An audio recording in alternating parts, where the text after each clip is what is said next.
সন্ধ্যার টিফিনে মুখরোচক কিছু খেতে ইচ্ছা হলে আর বাড়িতে সুজি আর আলু থাকলে এই স্ন্যাক্স রেসিপিটি একবার বানিয়ে দেখুন। কোনো রকম আলু সিদ্ধ করার ঝামেলা থাকবে না, আর এগুলো হবে একদম মুচমুচে এবং কুরকুরে।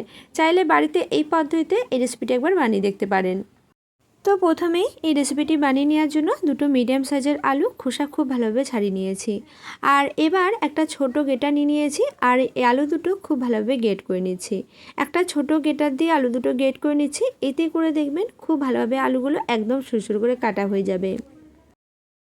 তো দেখুন একটা ছোট গেটার দিয়ে একদম মিহি করে আলুটা গ্রেট করে নিয়েছি। এবারে আলুর মধ্যে বেশ কয়েকবার জল দিয়ে খুব ভালোভাবে আলুটা ধুয়ে নিচ্ছি। আর এই আলুটা খুব ভালোভাবে ধুয়ে নেওয়ার চেষ্টা করবেন, এতে করে এই স্ন্যাক্স রেসিপিটা অনেকটাই মুচমুচে হয়। তো বেশ কয়েকবার জল পাল্টে পাল্টে আলুটা খুব ভালোভাবে ধুয়ে নিয়েছি। এবার এই গ্রেট করা আলুটা খুব ভালোভাবে চেপে চেপে আলুর মধ্যে থাকা এক্সট্রা জলটা বের করে একটা পাত্রের মধ্যে তুলে নিচ্ছি। তো দুটো আলু গ্রেট করে খুব ভালোভাবে ধুয়ে নেওয়ার পর একটা পাত্রের মধ্যে নিয়ে নিয়েছি। এবার এখান থেকে অল্প পরিমাণে গ্রেট করা আলু অন্য একটা পাত্রের মধ্যে তুলে রেখে দিচ্ছি। এই অল্প পরিমাণে আলু ব্যাটার তৈরিতে কাজে লাগবে, তাই এটা একটা সাইডে রেখে দিচ্ছি। এবার কড়াইয়ের মধ্যে 2 চামচ মতো সাদা তেল দিয়ে দিচ্ছি, আর তেলটা গরম হয়ে যাওয়ার পর অল্প পরিমাণে গোটা জিরে অল্প একটু নেড়ে চেড়ে নিয়ে এবার এর মধ্যে দিয়ে দিচ্ছি 2 কাপ মতো জল। তো একটা কাপের মাপ করে 2 কাপ মতো জল কড়াইয়ের মধ্যে দিয়ে দিয়েছি। এবার এর মধ্যে দিয়ে দিচ্ছি হাফ চামচ মতো লবণ। লবণটা দিয়ে জলের সাথে খুব ভালোভাবে মিশিয়ে নিলাম। এবার যে আলুটা আমি গ্রেট করে খুব ভালোভাবে ধুয়ে রাখছিলাম, এই গ্রেট করা আলুটা এর মধ্যে দিয়ে দিচ্ছি। আর এই গ্রেট করা কাঁচা আলু খুব ভালোভাবে জলের সাথে মিশিয়ে নিচ্ছি। তো জলের মধ্যে গ্রেট করা কাঁচা আলু দিয়ে অল্প একটু নাড়াচাড়া করে নিয়েছি। এবার একটা ঢাকনা দিয়ে ঢেকে দিচ্ছি, আর গ্যাসের ফ্লেম মিডিয়ামে রেখে মোটামুটি 2 মিনিট মতো সময় এই আলুটা সেদ্ধ করে নিচ্ছি। তো ঢাকনা দিয়ে ঢেকে মোটামুটি 2 মিনিট মতো সময় আলু অল্প একটু সেদ্ধ করে নিয়েছি। এবারে আলুটা অল্প একটু নাড়াচাড়া করে নিলাম, আর এবার এর মধ্যে দিয়ে দিচ্ছি বেশ কিছুটা পরিমাণে চিলি ফ্লেক্স। ঝালের জন্য আমি এখানে চিলি ফ্লেক্স ব্যবহার করছি, আপনারা চাইলে এর পরিবর্তে কাঁচা লঙ্কা কুচি বা গোলমরিচ গুঁড়োও এখানে দিয়ে দিতে পারেন। এবারে চিলি ফ্লেক্সটা খুব ভালোভাবে আলুর সাথে মিশিয়ে নিয়েছি। এবার যে কাপের মাপ করে জল নিয়েছিলাম, ওই কাপের মাপ করে 1 কাপ সুজি নিয়ে নিয়েছি। সুজিটা এর মধ্যে দিয়ে দিচ্ছি আর খুব ভালোভাবে মিশিয়ে নিচ্ছি। আর এই সুজিটা মেশানোর সময় আমি গ্যাসের ফ্লেম লোতে করে দিয়েছি। তো 1 কাপ সুজি দিয়ে আলুর সাথে খুব ভালোভাবে মিশিয়ে নিয়েছি, আর গ্যাসের ফ্লেম লোতে করে দিয়ে মোটামুটি 2 মিনিট মতো সময় এটা এভাবেই নাড়াচাড়া করে নিচ্ছি। গ্যাসের ফ্লেম লোতে করে দিয়ে 2 মিনিট মতো নাড়াচাড়া করার পর দেখবেন এটা কিন্তু অনেকটাই শুকনো শুকনো ভাব হয়ে যাবে। যখন দেখবেন এটা অনেকটাই শুকনো শুকনো এবং ডোয়ের মতো হয়ে আসছে, তখন গ্যাসের ফ্লেম বন্ধ করে একটা পাত্রের মধ্যে এটা তুলে নিচ্ছি। তো কড়াই থেকে তুলে নিয়ে একটা থালার মধ্যে নিয়ে নিয়েছি, আর এটা এই সময় অনেকটাই গরম আছে, তার জন্য বেশ কিছুক্ষণ এক সাইডে রেখে অল্প একটু ঠান্ডা করে নিচ্ছি।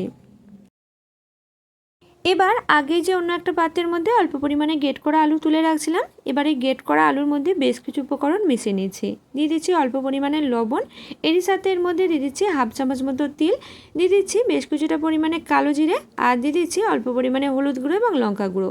এরই সাথে সবশেষের মধ্যে 2 চামচ মতো ময়দা দিয়ে দিচ্ছি, আর সব উপকরণগুলো এই আলুর মধ্যে খুব ভালোভাবে মিশিয়ে নিচ্ছি।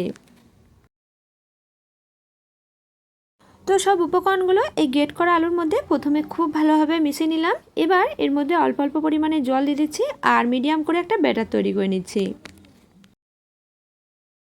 তো দেখুন এর মধ্যে অল্প অল্প পরিমাণে জল দিয়ে মিডিয়াম ঘনত্বের একটা ব্যাটার তৈরি করে নিয়েছি। এবার এই ব্যাটারের পাত্রটা এক সাইডে রেখে দিচ্ছি। তো ব্যাটার তৈরি করে নেওয়ার সাথে সাথে এদিকে আলু এবং সুজির এই ডোটা অনেকটাই কিন্তু ঠান্ডা হয়ে গেছে, আর অনেকটাই শক্ত হয়ে গেছে, যার জন্য প্রথমে চেপে চেপে খুব ভালোভাবে মেখে নিয়েছি। এটা অল্প একটু চেপে চেপে মেখে নেওয়ার পর এবার এর মধ্যে বেশ কিছু উপকরণ দিয়ে দিচ্ছি। তো এবার এর মধ্যে দিয়ে দিচ্ছি অল্প পরিমাণে রসুন বাটা, দিয়ে দিচ্ছি অল্প পরিমাণে আদা বাটা, আর দিয়ে দিচ্ছি হাফ চামচ মতো সবজি মশলা। এতে করে এটা কিন্তু খেতে অনেকটা চটপটা লাগে। তো আপনারা চাইলে আপনাদের পছন্দ মতো যে কোনো একটা মশলার মধ্যে দিতে পারেন। এবার সবশেষে বেশ কিছুটা পরিমাণে ধনেপাতা কুচি দিয়ে দিয়েছি। এবার সব উপকরণগুলো খুব ভালোভাবে একসাথে মেখে নিচ্ছি, আর একদম স্মুথ করে এটা মেখে নিচ্ছি, যাতে করে এর মধ্যে কোনো রকম শক্ত ভাব বা ঢিলা ভাব না থাকে। তো খুব ভালোভাবে এটা মেখে নিয়েছি। এবার এখান থেকে পরিমাণ মতো ডো নিয়ে নিচ্ছি, আর তারপর এটাকে হাত দিয়ে খুব ভালোভাবে চেপে চেপে গোল করে নিচ্ছি।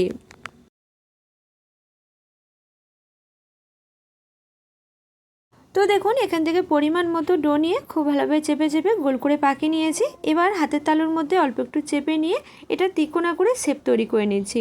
তো আমি এখানে আমার পছন্দ মতো করে এই শেপটা তৈরি করে নিয়েছি। আপনারা চাইলে আপনাদের পছন্দ মতো যে কোনো একটা শেপে এটা তৈরি করে নিতে পারেন। তো দেখুন তিকোনা করে একটা শেপ তৈরি করে নিয়েছি আর একইভাবে বাকি যে ডো থেকে সব শেপগুলো তৈরি করে নিয়েছি।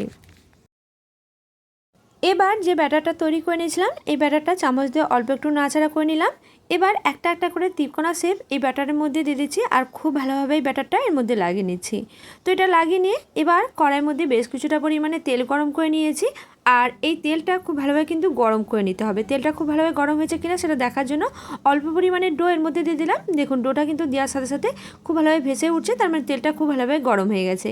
এবার ব্যাটারের মধ্যে ডুবিয়ে নেওয়ার পর একটা একটা করে এই তেলের মধ্যে এগুলো ছেড়ে দিচ্ছি।